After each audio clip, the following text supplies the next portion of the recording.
ಆತ್ಮೀಯ ವಿದ್ಯಾರ್ಥಿಗಳೇ, S V maths ಕ್ಲಾಸ್ಗೆ ತಮ್ಮೆಲ್ಲರೂ ಸ್ವಾಗತಿಸುತ್ತಾ, ಇವತ್ತು ಈ ಒಂದು ವಿಡಿಯೋದಲ್ಲಿ ಸಮಾಂತರ ಶ್ರೇಣಿಯ 4ನೇ ಲೆಕ್ಕವನ್ನು ನೋಡೋಣ. ವಿಡಿಯೋನ ಪ್ರಾರಂಭ ಮಾಡೋಕ್ಕಿಂತ ಮುಂಚೆ ತಮ್ಮಲ್ಲಿ ಒಂದು ವಿನಂತಿ, ಚಾನಲನ್ನು ಸಬ್ಸ್ಕ್ರೈಬ್ ಮಾಡಿ ನಮಗೆ ಪ್ರೋತ್ಸಾಹವನ್ನು ನೀಡಿ. ಇಲ್ಲಿ ನೋಡ್ರಿ, ಇದು 4ನೇ ಲೆಕ್ಕ ಏನಿದೆ ಅಂತ ಅಂದರೆ, ಇವುಗಳಲ್ಲಿ ಯಾವುದು ಸಮಾಂತರ ಶ್ರೇಣಿಗಳಾಗಿವೆ. ಸಮಾಂತರ ಶ್ರೇಣಿಗಳಾಗಿದ್ದಲ್ಲಿ ಸಾಮಾನ್ಯ ವ್ಯತ್ಯಾಸ ಕಂಡುಹಿಡಿದು ಅದರ ಮುಂದಿನ 3 ಪದಗಳನ್ನು ಬರೆಯಿರಿ ಅಂತ ಕೊಟ್ಟಿದ್ದಾರೆ. ಇಲ್ಲೊಂದು ಸಂಖ್ಯಾ ಸಿರೀಸನ್ನು ಕೊಟ್ಟಿದ್ದಾರೆ, ಸಂಖ್ಯಾ ಪಟ್ಟಿಯನ್ನು ಕೊಟ್ಟಿದ್ದಾರೆ. ಆ ಸಂಖ್ಯಾ ಪಟ್ಟಿಯನ್ನು ನಾವು ಸಮಾಂತರ ಶ್ರೇಣಿಯಲ್ಲಿ ಇದೆ ಅಥವಾ ಇಲ್ಲ ಅಂಥೇಳಿ ಕಂಡುಹಿಡಿಬೇಕು. ಕಂಡುಹಿಡಿದು ಸಮಾಂತರ ಶ್ರೇಣಿ ಇತ್ತು ಅಂತ ಅಂದರೆ ಡಿಯನ್ನು ವ್ಯಾಲ್ಯೂವನ್ನು ಬರೆದು ಮುಂದಿನ ಪದಗಳನ್ನು ಬರೀಬೇಕು. ಹೌದಾ? ಈಗ ಒಂದೊಂದಾಗಿ ನೋಡ್ತಾ ಹೋಗೋಣ. ಒಂದನೇದೇನಿದೆ, 2, 4, 8, 16. ಹೌದಾ? ಇಲ್ಲಿದು ಸಮಾಂತರ ಶ್ರೇಣಿಯಾಗಿರ್ಬೇಕಂತಂದರೆ ರೂಲ್ಸ್ ಏನಿದೆ, ಸಾಮಾನ್ಯ ವ್ಯತ್ಯಾಸ ಇರಬೇಕು. ಸಾಮಾನ್ಯ ವ್ಯತ್ಯಾಸ ಅಂತಂದ್ರೇನು, a2 - a1 = a3 - a4. a2 - a1. ಹೌದಾ? ಮುಂದಿನ ಪದದಲ್ಲಿ ಹಿಂದಿನ ಪದ ಕಳೆದಾಗ ಡಿಫ್ರೆನ್ಸ್ ಸಿಗುತ್ತೆ. ಈ ಡಿಫ್ರೆನ್ಸು ಸೇಮ್ ಇರಬೇಕು. ಇಲ್ಲಿ ನೋಡೋಣ, a2 ಅಂದರೆ 4, a1 ಅಂದರೆ -2 = ಎಷ್ಟು, 2. ಅದೇ ರೀತಿ a3 - a2. a3 ಅಂದರೆ ಏನು, 8 - a3 ಅಂದರೆ 4. ಹೌದಾ? ಇಲ್ಲೆಷ್ಟು ಬಂತು ವ್ಯತ್ಯಾಸ, 8ರಲ್ಲಿ 4 ಕಳೆದ್ರೆ ಎಷ್ಟು, 4. ಇಲ್ಲೇನಾಯಿತು, ಈಕ್ವಲ್ ಆಗಲಿಲ್ಲ. a2 - a1 do not equal to a3 - a2 ಅಂತಂದರೆ ಸಾಮಾನ್ಯ ವ್ಯತ್ಯಾಸ ಬೇರೆ ಬೇರೆಯಾಗಿದೆ. 2 ಮತ್ತು 4ರ ನಡುವಿನ ವ್ಯತ್ಯಾಸ 2 ಇದ್ದರೆ 4 ಮತ್ತು 8ರ ನಡುವಿನ ವ್ಯತ್ಯಾಸ 4 ಇದೆ. ಸೊ ಇದು ಸಮಾಂತರ ಶ್ರೇಣಿ ಅಲ್ಲ. ಹೌದಾ? ಆದ್ದರಿಂದ ಇದು ಸಮಾಂತರ ಶ್ರೇಣಿ ಅಲ್ಲ. ಇದು ಸಮಾಂತರ ಶ್ರೇಣಿ ಅಲ್ಲ. ಎರಡನೇದು ನೋಡೋಣ. ಎರಡನೇದೇನಿದೆ, 2, 5/2, 3, 7/2. ಇದು ಒಂದು ಸಂಖ್ಯಾ ಪಟ್ಟಿ. ಹೌದಾ? Number series.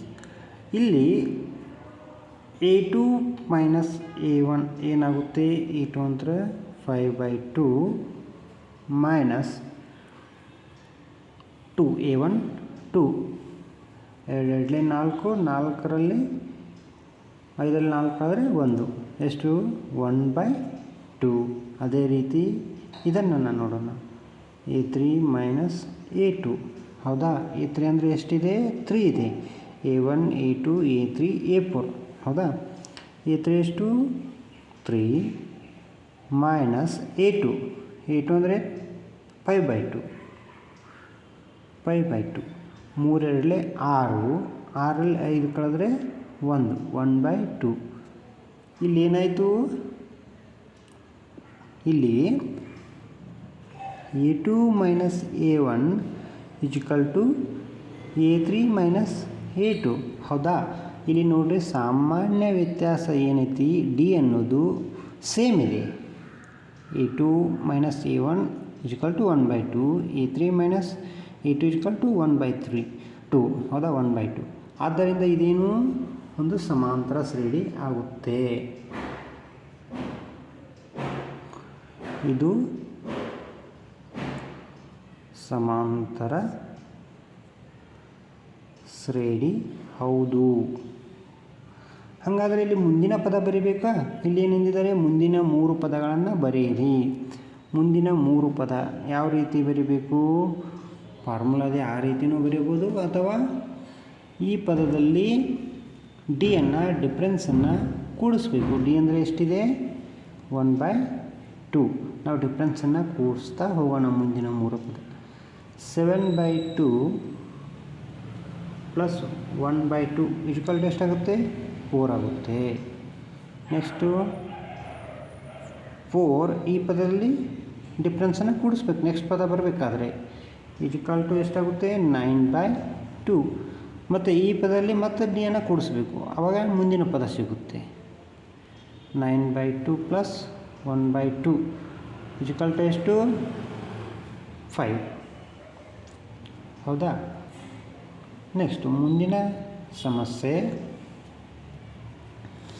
-1/2 -3/2 -1.2 -3.2 -5.2 -7.2 ಈ ರೀತಿ ಈ ಸಂಖ್ಯಾಪಟ್ಟಿ ಮುಂದುವರೆದಿದೆ. ಇಲ್ಲಿ ನೋಡೋಣ, ನಾವು ಡಿಫ್ರೆನ್ಸ್ ಸೇಮ್ ಇದೆ ಅಥವಾ ಸೇಮ್ ಇಲ್ಲೋ ಅನ್ನೋದನ್ನು ಸಾಮಾನ್ಯ ವ್ಯತ್ಯಾಸ ನೋಡೋಣ.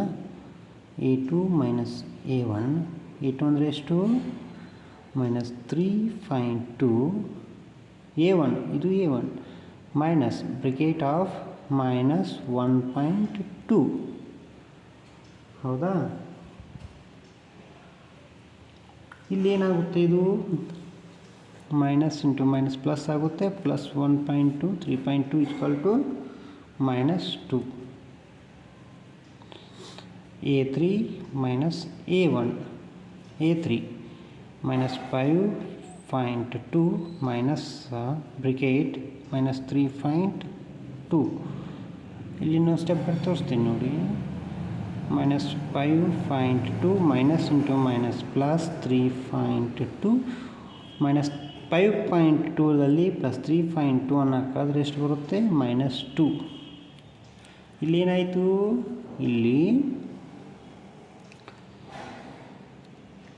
a2 - a1 equal to a3 - a1. ಹೌದಾ? ಇಲ್ಲಿ ಇರ್ತಕ್ಕಂಥ ವ್ಯತ್ಯಾಸ ಏನಿದೆ? ಸೇಮ್ ಇದೆ. Difference is d equal to -2. ಇದು ಒಂದು ಸಮಾಂತರ ಶ್ರೇಣಿ. ಹೌದಾ? ಇದು ಸಮಾಂತರ ಶ್ರೇಣಿ. ಹೌದು. ಈಗ ಏನು ಮಾಡೋಣ? ಮುಂದಿನ ಪದಗಳನ್ನು ಬರೆಯೋಣ. ಮುಂದಿನ 3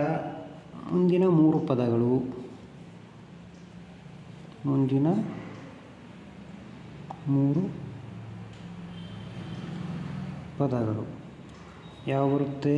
9.2 -11.2. ಹೌದಾ?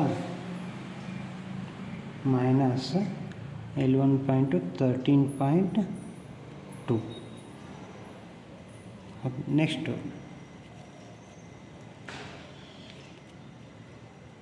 ಇಲ್ಲೇನಿದೆ? 4ನೇ ಪ್ರಶ್ನೆ -10 -6 -2 +2 ಈ ರೀತಿ ಮುಂದುವರೆದಿದೆ. ಇಲ್ಲಿ ನೋಡೋಣ. a2 - a1 equal to a2 ಅಂದರೆ ಎಷ್ಟು? -6 -a1 -10 ಇದೆ. -6 plus minus into minus plus 10 equal to ಎಷ್ಟಾಗುತ್ತೆ? 4 ಆಗುತ್ತೆ. ಅದೇ ರೀತಿ a3 - a2. a3 ಏನಿದೆ? -2 -6 -2 ಮೈನಸ್ ಇಂಟು ಮೈನಸ್ ಪ್ಲಸ್ 6. 6ರಲ್ಲಿ 2 ಕಳೆದ್ರೆ 4. ಸೊ ಇಲ್ಲಿ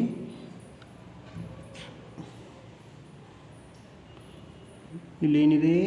a2 - a1 equal to a3 - a2. So ಇದು ಸಮಾಂತರ ಶ್ರೇಣಿ. ಹೌದು. ಡಿಫ್ರೆನ್ಸ್ ಏನಿದೆ? 4 ಇದೆ. D equal to 4. ಮುಂದಿನ 3 ಪದಗಳು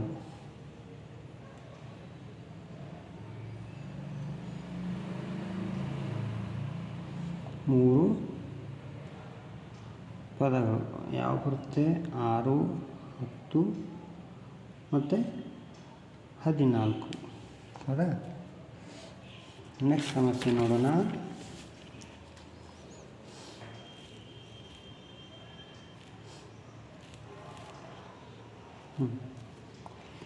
ನೆಕ್ಸ್ಟ್ ಏನಿದೆ,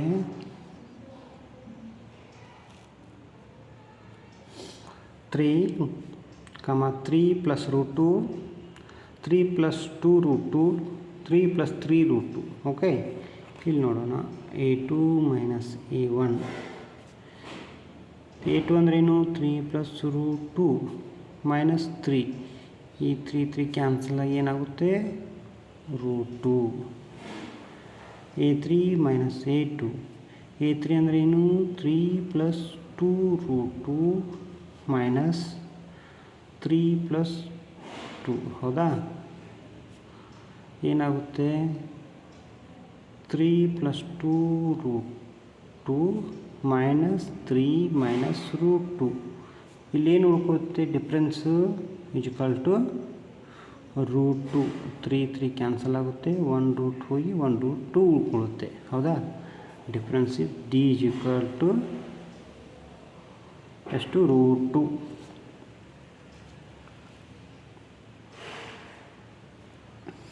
ಹೌದು. ನೆಕ್ಸ್ಟು ಇಲ್ಲಿ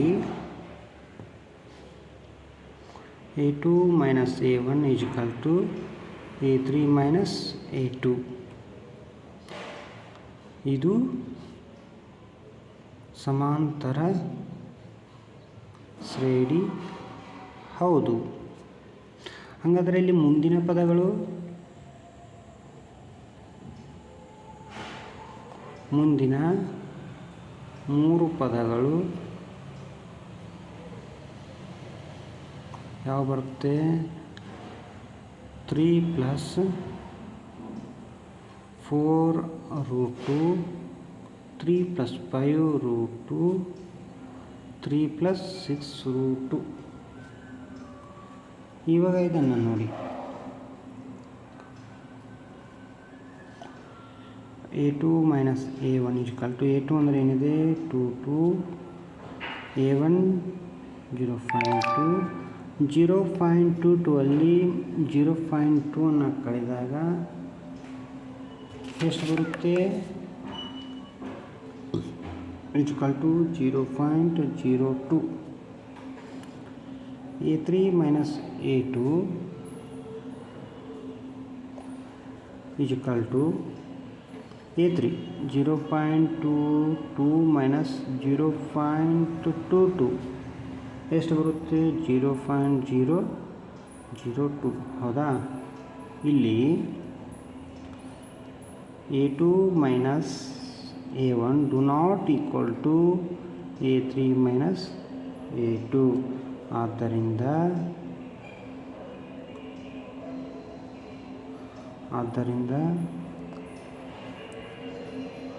ಇದು ಸಮಾಂತರ ಶ್ರೇಣಿ ಅಲ್ಲ. Next a2 - a1. ಇಲ್ಲಿ a2 ಅಂದರೆ ಏನು? -4 - a1 0 = -4. a3 - a2. a3 ಅಂದರೆ ಏನು? -8 a2 means -4. -4 - into - ಪ್ಲಸ್ ಆಗುತ್ತೆ. -8 + 4 = -4. ಇಲ್ಲಿ a2 - a1 = a3 - a2. therefore ಇದು ಸಮಾಂತರ ಶ್ರೇಣಿ ಹೌದು. ಹಾಗಾದರೆ ಇಲ್ಲಿ ಮುಂದಿನ 3 ಪದಗಳು, ಮುಂದಿನ 3 ಪದಗಳು ಯಾವುವು? 16, 20 - 24. ಏನಿಲ್ಲ, ಇದರೊಳಗೆ -4 ಕೂಡಿಸಿದರೆ 16 ಬರುತ್ತೆ. 16ರಲ್ಲಿ -4 ಕೂಡಿಸಿದರೆ -20 ಬರುತ್ತೆ. -20ರಲ್ಲಿ 4 ಕೂಡಿಸಿದ್ರೆ -24 ಬರುತ್ತೆ. ಅಂದರೆ D ಎಷ್ಟು -4. D means difference. ಮುಂದಿನ ಲೆಕ್ಕಗಳನ್ನು ಮುಂದಿನ ವಿಡಿಯೋದಲ್ಲಿ ಸಮಸ್ಯೆ ಪರಿಹಾರನ ಕಂಡುಕೊಳ್ಳೋಣ. Thank you. ದಯವಿಟ್ಟು ಚಾನಲ್ಗೆ ಸಬ್ಸ್ಕ್ರೈಬ್ ಮಾಡಿ. Thank you.